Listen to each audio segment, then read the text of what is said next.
Gorgeous. Yes. Excellent. Hi, everyone. I'm delighted to be here.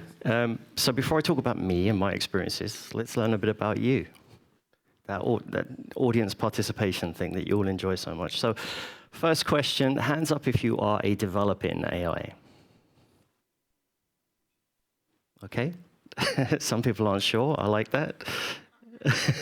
I might be. I don't know yet. Hands up if you're concerned with the implementation of AI.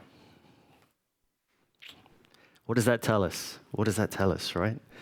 Practical applications is where our heads are at. There's a lot of money pouring into this sector right now, but where's the money going to come back? Now, a bit more of a philosophical question. Hands up if you think in your lifetime we will see actual artificial intelligence. I'm surprised. I am genuinely surprised. If we think about intelligence as we understand it today, I don't think we know where it comes from in humans. So what I'm going to share with you, right, and my perspective on this is fairly nuanced, as Ellen has said. So I've done 25 years as a chief exec of 9 different companies. I've done 6 startups. I've had 3 fail. I've had 3 successful exits. I've been a chief exec of the London Stock Exchange. And I've run companies of many, many multiples of millions. And one of the things that I know most is the way that organizations work is about the people in those organizations and how little we understand what makes those people tick. So I'm going to take you on a journey where I'm going to ask and pose lots of questions more than I'm going to give you answers. And that probably is going to frustrate the hell out of you. But I should also say in today's modern era, trigger warning, I will be talking a little bit about childhood trauma. And there is a picture of a rat. So how can we understand developmental psychology? I should probably preface this with, I trained as a psychologist, and I used to lecture in psychology at the University of Surrey before I went on to this entrepreneur's journey. And I'm fascinated by people. I really genuinely am. What makes us tick? Why do you do what you do? What are your values? Where do they come from? And one of the tools that I really like, quite dated, obviously 1950s, 1960s, but Maslow's hierarchy of needs. Familiar? Right, it gets dismissed a lot, Maslow, poor Abraham. But if we look at the way that we develop as human beings, right? So think about your childhood. Did you feel safe? Did you have food? Did you have a roof over your head? Because trust me, there's lots of people who don't. And if you don't get that need met, you never progress. As an adult, you will still hark back to the days as a child when you didn't feel safe. And this journey of developmental psychology, I really want you to start thinking as I'm going through all of this, what does it mean for the infant AI that we have now? Right? A lot of you think we're going to get actual intelligence. How are we raising that intelligence? Who's its parents? So as you progress, and I'm going to link this to some organizational structure work. As you progress through Maslow's hierarchy and you feel safe and secure and you know that your parents love you, you become aware of your social circle.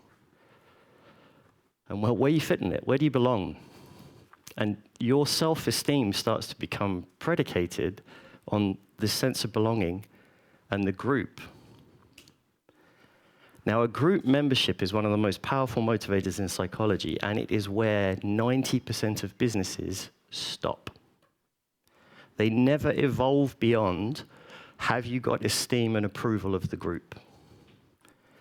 And the key metric they use is how much they pay you and how much profit they make. Now, Maslow posited this idea of self-actualization. And the point was that you would align your behaviors with your values. So you would stop being motivated by what other people thought of you did.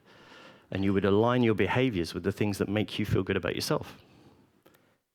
And I'm going to come back right at the end of this to talk about, are there organizations that are actually self-actualized? And maybe I'll give you a bit of a teaser. Which one of these levels would you want raising AI? So, if AI is superhuman, it's bigger, better, more, right? Faster, can do everything we can do, but better than we can. Who's raising it? So some of you in here are developers. How do you feel about the responsibility of raising it? Do you think of it in those terms?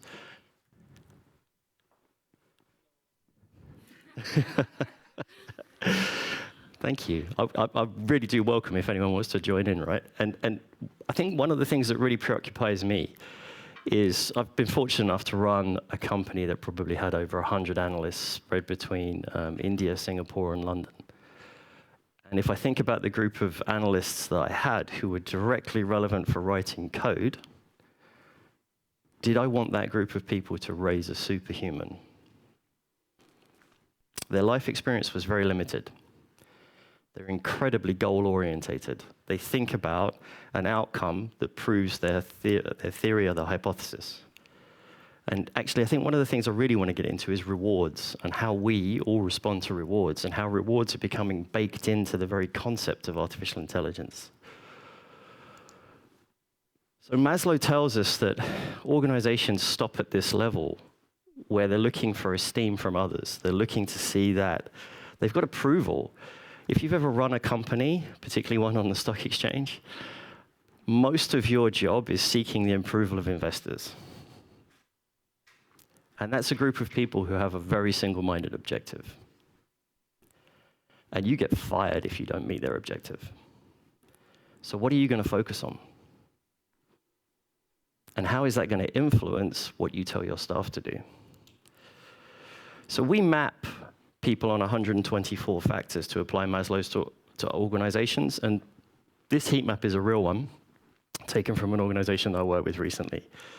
Over on the left, you see things like show home, force, looking good, aspiration, visible success. If you contrast that with the cold spots, universalism, people who are adaptable, inquisitive, that's not rewarded in companies. What's rewarded in companies is make us look good. I found what Erica was talking about really fascinating, right? The Theranos thing for me is it's an ultimate expression of this, right? Style over substance. And it's lauded. I've had the good fortune / bad fortune to deal with venture capital firms in Silicon Valley. There's only one goal, there's only one ambition. And it steamrolls over everything. And I think it gets really important when we think about superhuman AI. Where are we heading? Now, I don't want to turn this into doom and gloom because I genuinely think that everything will be all right. All right, we're all going to be all right. Humanity has a way of level setting. So I'm not a scaremonger at all, but I think we need to think about these things. So profitable behavior is rewarded. Now, let's think about rewards, right? So you get paid, you get recognition from your peer group, you get promotion, and you get appraised. And all of these things are to marry up with a single goal, the betterment of the company, which ultimately is expressed in profitability for the shareholders. How does that thinking, if that organizational unit is the parents of AI, how does that thinking relate to development of AI? So for those of you in organizations right now developing AI, how are you being told and measured and rewarded and paid for your work?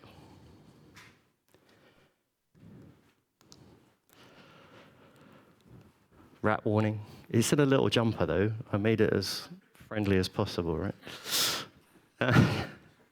So let's think about rewards a little bit more, because I'm fascinated by rewards, right? Now, rewards have the ability to mimic intelligence. Have you heard of Skinner's rats? 1950s, there was a school of psychology called behavioral psychology that was born. And there were some very strange characters at that time. There was a guy called J.B. Watson who terrified a child every time he showed him a little rabbit. It's called classical conditioning. So he'd show him a rabbit and he'd hit a radiator with an iron bar to make a really loud noise until this kid would cry at the sight of any form of stuffed toy.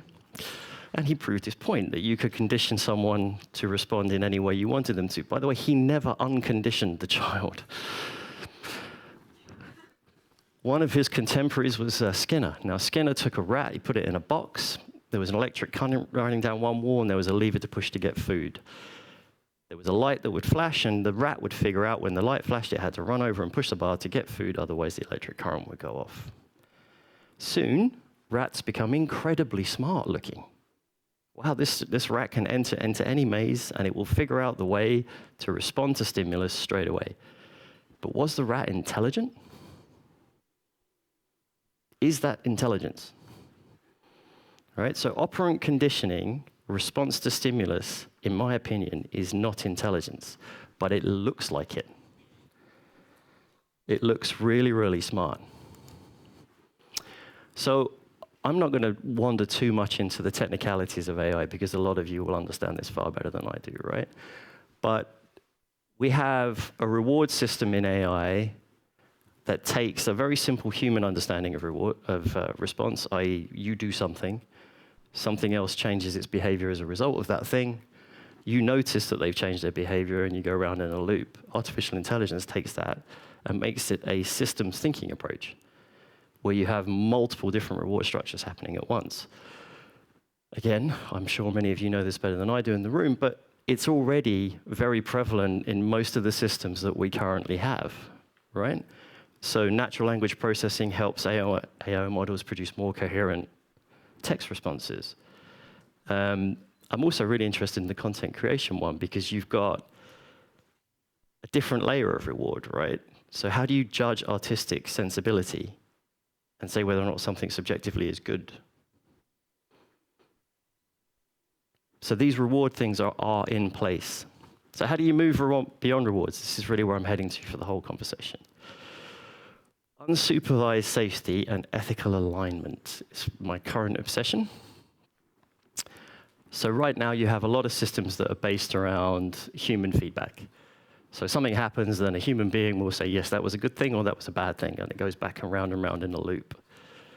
But we're looking at how you can embed ethical guidelines in that process to remove the need for human beings to be the ultimate arbiter on whether it was right or wrong. Unfortunately, ethical alignment does not translate to profitability. If you want a really effective model, you stick with operant conditioning. You have competing schools of thought, one of which will be embraced. The community of investors will throw loads of money at it. An ethically aligned AI costs more money and takes longer to deliver.